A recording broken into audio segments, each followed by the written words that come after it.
My name's Cheri. Welcome to my stamp studio. Before I get going on today's card, I did want to continue the little process that we have going here with my dyed ribbon. So I love to dye the tulle ribbon, and I've done it probably Stampin' Up! Probably since I've had it. Been doing it, I don't know, we have 48 colors, and then we've had maybe 18, 24 in colors. So I've done it maybe in 30 colors, maybe more than that. I just love doing it. So right now for July, I'm doing all of the new in colors, and it is part of my thank you gift for July. So if you would like to get some, you can go over to my website and see what you have to do to get a couple of yards of the different colors. So it's my pick of what colors you get, but you also get some ink spots as well. So on today's project, I know you've seen the cover. We're going to be using the magenta, which if you go back a couple of videos, you can see me dye it, and you can see me take it out of the dye. It's just done with the ink refills. And then this one I have wound back on the spool. So here is the magenta cardstock that I'm not using on today's project. So you can see it's a really great match to the magenta cardstock. Excuse me. So we're going to use that on today's project. Some of you will be getting some of that. I've already ordered more because so many of you are getting this that I'm on a new dyeing spree, and I've got some more colors, the other 3 colors going, and then I'm going to go again. So here's the cinnamon, and cinnamon's I think my favorite new in color. You can see here it is with the cinnamon cardstock. Lovely. I love this color. It's kind of like my gray granite. It's my very favorite color of all of our colors because I like neutrals, and I like, is it gray? Is it brown? And this is kind of, is it brown? Is it orange? It'll be a great color come fall, but it's a softer brown, and it leans towards those nice autumn shades. And then this one had kind of the peacock feel. So this is midnight, and when you dye peacock, it does not dye like true to peacock. So if you see the dots, they didn't dye midnight. But here's the midnight paper. So you can see, it's probably hard for you to see on camera. The ribbon itself dyed midnight, but the dots did not. And that's what happens with the peacock. It's all kind of a giant science experiment, which my friend Tanya, she took textile something in college. So sometimes she tells us like some of the science behind it. I don't remember it all, but it looks pretty with this. It won't maybe look like if you did a red, white, and blue card, this might not be the ribbon that you pull for. But I did want to show you, we had issues with our Purple Posy ink last year, and so you couldn't buy any refill. But if you have Purple Posy paper, look how pretty this would be with it. It's like a dusty Purple Posy. So even though it doesn't dye exactly what, you can still use it, and you'll see me use it. It'll be really pretty on some winter snowflake cards. This would be a pretty combination like this. So they're fun to work with. They'll be really pretty with even maybe like the gray granite. So sometimes people ask me like, what color does this do? I always remember that peacock did the same thing. The ribbon itself did peacock, and then these did kind of a tingy, they were a greenish purple, but this is much more a Purple Posy. But it's all kind of the science behind whatever color that is, like however they make the dyes. So that's the last process. Like this dried, it didn't even take 24 hours because the air conditioning was on in our house.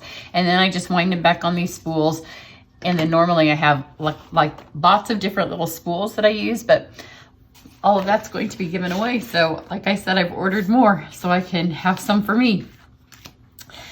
But for this card, I'm going to be using the priced peony bundle.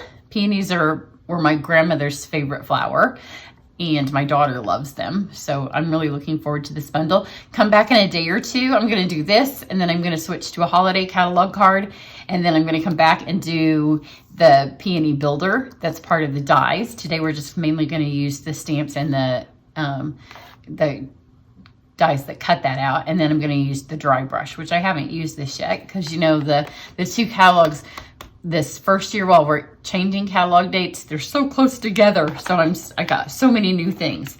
So let's do these.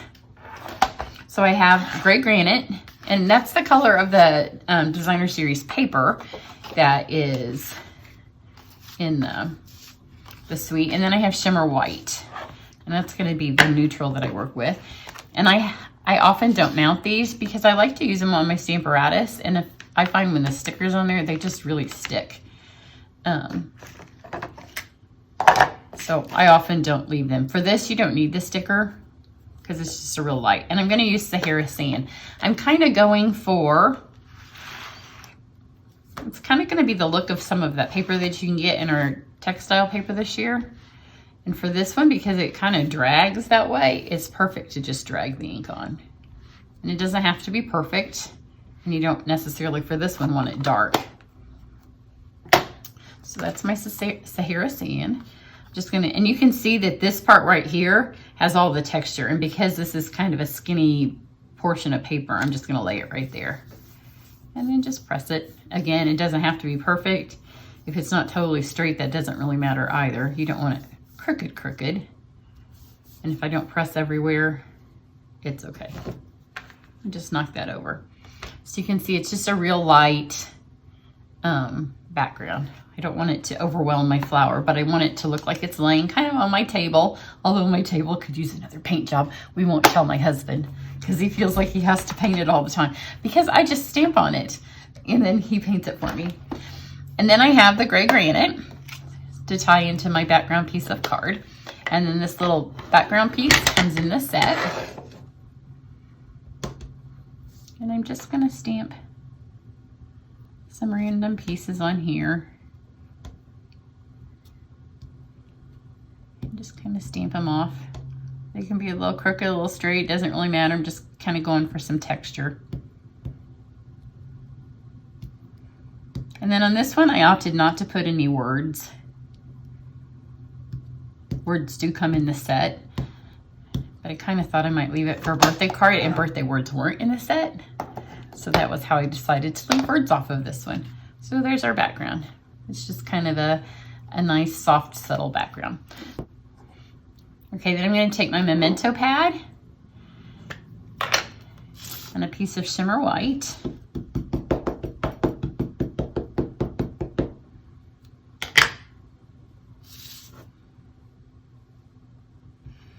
Stamp this. You want to stamp hard enough that you get everything because it's a large stamp. It's really pretty. It's kind of one of those distinctive, detailed stamps. And then to just give it a minute to dry, I'm going to go ahead and cut it out. There's a couple of pieces. There's 2 dies on this set we're going to use. So pull this over here. We're just counting days now till we can pre-order, if you're a demonstrator, the new die cut machine. So this is a piece of mint. It's just a little section. And then it comes with this fun little border. And here's a tip for you. You don't want it to go through speed bump. So I'm going to turn it this way. My husband's working from home and he's outside working on the patio. My cat just realized he's been left inside. So he's going to cry now, thinking that I'm going to let him out. So just roll that through.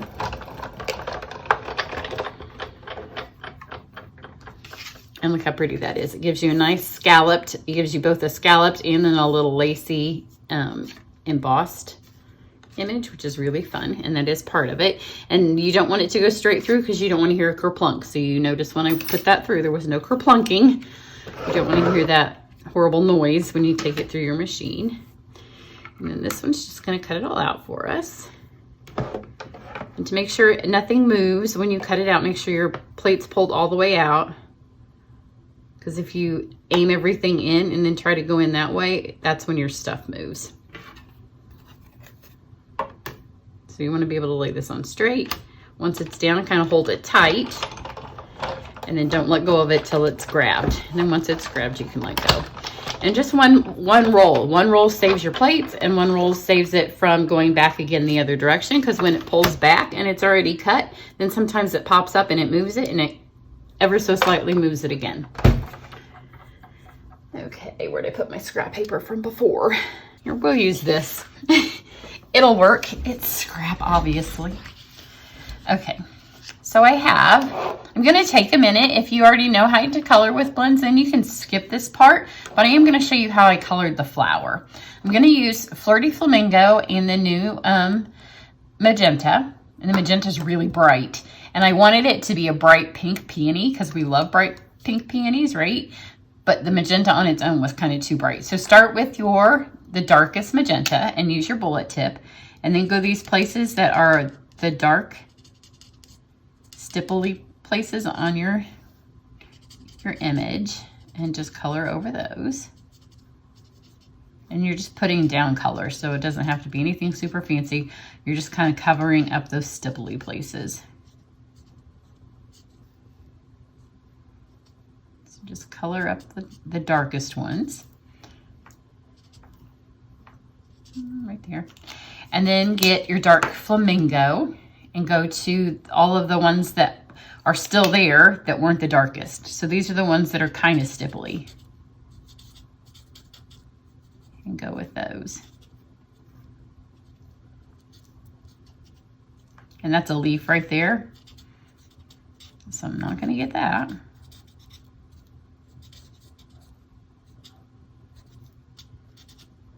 So after this go around, almost all of the black should be kind of covered up. And if you miss something, it doesn't matter. And I'm going to take my dark mint, mainly so I don't, especially when I'm talking to you, I'm going to do the same thing with the dark mint, and then all of these places that are leaves, I'm going to color in the stipply effects with the dark mint. The leaves are really super simple on these.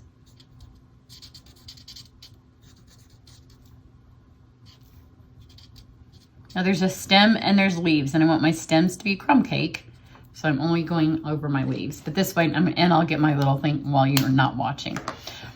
So now I've got this, and I'm going to take my light magenta, and I'm going to kind of trace over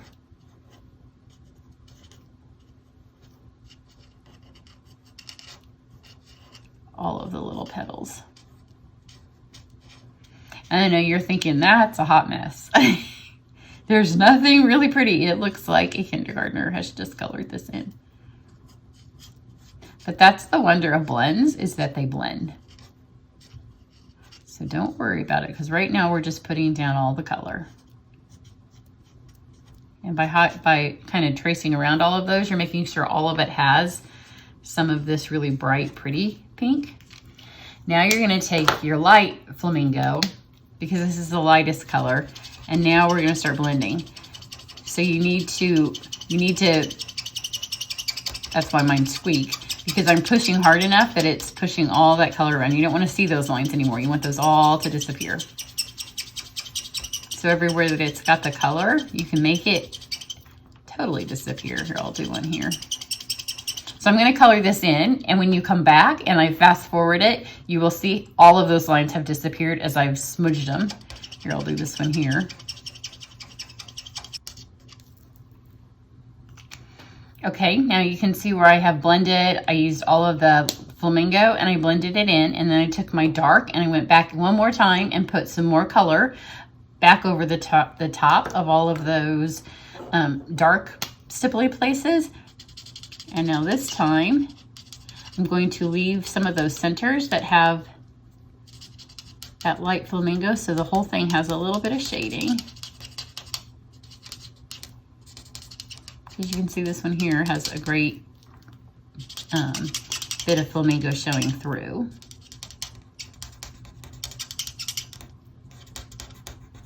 Because if you color it all the same color, then there won't be any of that pretty shading. And every time you do one, they're going to look a little bit different, because the color is going to bleed a little bit different, blend a little bit different. Where you lay stuff down is going to be a little bit different.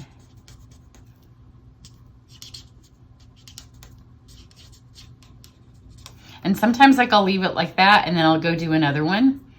It's not my dark. And then at the end, I'm like, I want to add a little bit more of this. So take a look at this now. I'm going to do this one, and then I'll fast forward and be back with you.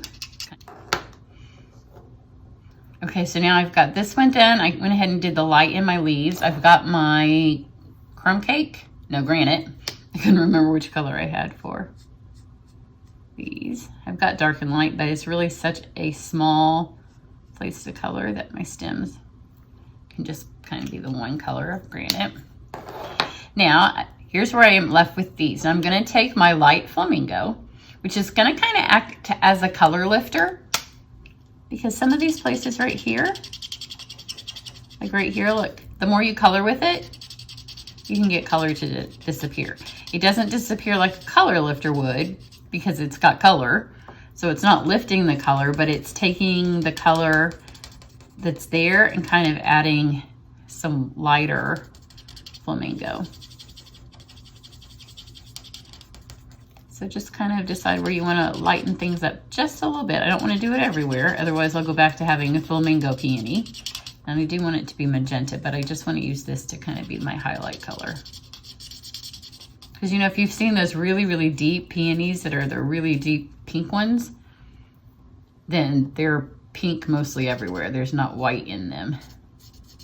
So that's why I didn't want the color lifter to be my light. But I think that looks pretty good.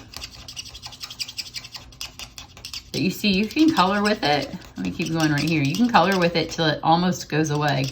Like I can color and color and color, and look, it's just disappearing. I'm gonna have to add a bit of it back. But look, you can make all of the magenta leave until you have flamingo. Kind of like it, but my flower's supposed to be magenta. So we'll just add that back.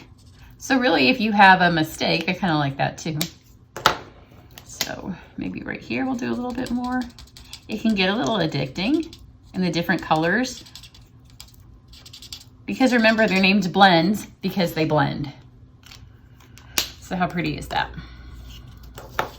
And the reason you want to work on scrap paper, especially on something like this where you've laid down so much color, is because look what happens. That would have all been on my table, and you know, my husband would be like, why am I painting this thing all the time? And that's why. A lot of this is when I overdo adhesive on the table. Although he, you know, wasn't terribly sad when the pigment sprinkles went away. That was the biggest hit that my table would take. So I'm gonna take my Stampin' Seal. And sometimes these are pretty on the back. Sometimes I've painted them on the back and then flipped things over. Flowers and things, you can kind of tell what they are from the other side. So just put that on there. I'm gonna take my really pretty ribbon that I have. And if I'd gone overboard with the flamingo, then it would no longer match my ribbon, because I'm not using any magenta cardstock on this. So I need it to match my ink. So I've got a double loop of it here. I'm gonna just tie a bow. What's wrong, Bubby? You got your toy? Now he's bringing me his toy because he wants to go outside. What's wrong? So just tie a little bow here. He may hop up on my table with his toy. You got your toy? Yeah, good boy. I know, I see you. Yep. He's made an appearance in lots of my videos recently, but it's because it's summertime. In the winter, he knows he's not gonna get to go outside because he only goes outside if we do. Although he did try to, I'm gonna have to pet him to make him get down. He doesn't really like to be pet. Go. He did try to leave yesterday. We have a privacy fence and he jumped over and my husband had to go get him. So we had to have a nice long talk that if he went to live in the forest, that he would no longer get cat treats because they're not part of the forest. And he has to have cat treats several times a day. I'm not quite sure he understood me. I even told him that if he went to live with another family, they were not likely to give him as many cat treats as we do because he's overly spoiled. Move so they can see what I'm doing. So I've just added this little bit here. I don't want to waste any of my ribbon, partly because there's so many of you I have to send it to. So, but this is plenty. You never have to waste your ribbon. So I have enough here that I can just fold those over. And then again, on this side, I'm going to add a little bit of adhesive. And then find, this is my end because I doubled it. And the other thing when you do it this way is you can kind of work with these to kind of get them spread out. And then I have my little bow here. My other one, I did more of one of my floofy bows, and I've decided it kind of overwhelmed my peony. So on this one, we can decide now, because I tied it twice, so it has 4 of these, and then I ended up snipping one apart because it was a little bit too much. And take my strip here. Add my seal, which I am in love with the seal. I just really like it. That just sets off a nice little layer that doesn't have to be a full layer. Get my granite cardstock.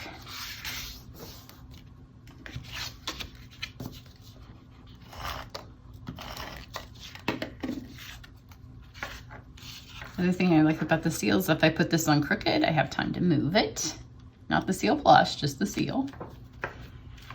So I've got that. And then I almost added the magenta little candy dots that we have, but I decided these added a little bit more elegance to it. Because this could kind of be a shower card, a wedding card. It's one of those that if you don't put a sentiment in when you first make it, then you can kind of leave the inside and decide later what it's going to be. Because it really doesn't need to have anything on the outside. It's got enough going on its own. And remember, you want an odd number. So at first I was going to do 3. But then I did 3 and I was like, no, this needs more because it's just beautiful. So I did 5. Just kind of random placings. I don't really like where that one is. It needs to come down a little bit more if I can get it. Maybe there. You're in totally different spots than my other one. And then I did take, this is the ribbon that's from our fern set. And just under here where I stuck that little bit of adhesive, which you probably didn't see me because my cat was in the way, just to hold that on. That's just enough there to go ahead and lift it up and then stick it back down again. Just gives a little bit more of the elegance to it. Come on.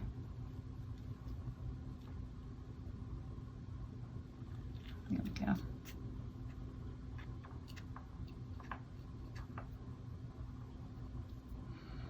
Probably keep seeing me using these same. I have another pair sitting right here. I keep reaching for my ones that are super unsharp. Is that a word, unsharp? There we go. So it's really pretty. So this one has a little bit bigger of a bow. I guess it's not horrible. You always need to, once you've tied this to a ribbon, it kind of smashes in on itself. They're both equally pretty. This one I did press a little harder, I think, on the background. So there you go. So check back. I do have some online classes that have started. Both of them have videos to go with them, and you can see both of them on my website on how one's completely free if you buy the medley. There are ways that you can participate in both of them by just buying the online portion. One of them is my very favorite class that I do, and that's my Try It class. So that one, registration for it ends on August 2nd. So you need to sign up for that one quickly if you want in, or if it fills before that. And then my next video, like I said, will be holiday catalog. And then I will do the build it for this. And then I have camp. I have a Zoom class with my downline this week. And then next week will be Christmas in July. And then we'll be in, oh, is it? I think so, yeah. And then we'll be in August. Where's summer going? Although, you know, I don't think any of us will be terribly sad when 2020 is finally over. So everybody have a great day.